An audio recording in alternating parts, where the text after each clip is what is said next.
GTM star চ্যানেলের পক্ষ থেকে আজ একটি হটকেক খবর আপনাদের জন্য নিবেদন করতে চলেছি। যে খবরটি জানার জন্য অনেকেই উদগ্রীব ছিলেন। খবরটি হলো, সকলকে পেছনে ফেলে 2026-এ শুভেন্দুই দলের মুখ্যমন্ত্রী পদপ্রার্থী। শুনুন, 2026-এর বিধানসভা নির্বাচনে ভারতীয় জনতা পার্টি শুভেন্দু অধিকারীকেই তাদের মুখ্যমন্ত্রী পদপ্রার্থী হিসাবে প্রজেক্ট করতে চলেছেন বলে সূত্রের খবর।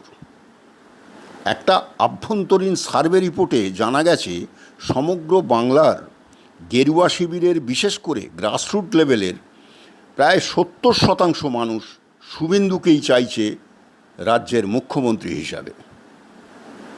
শুধু তাই নয়, রিপোর্টে এও জানা গেছে, এই মুহূর্তে বাংলার সবথেকে জনপ্রিয়, যোগ্য এবং গ্রহণযোগ্য রাজনৈতিক নেতার নাম শুভেন্দু অধিকারী। তার পরম শত্রুও নাকি এটা মনে করে বলে খবরে প্রকাশ। সূত্রের খবর যদি সত্যি হয়, তাহলে এই ডিসিশন সরকার পক্ষকে যেমন চাপে ফেলবে, সেই রকম দলের আভ্যন্তরীণ সংগঠনকে অনেক মজবুত করবে বলে মনে করা হচ্ছে। ধন্যবাদ।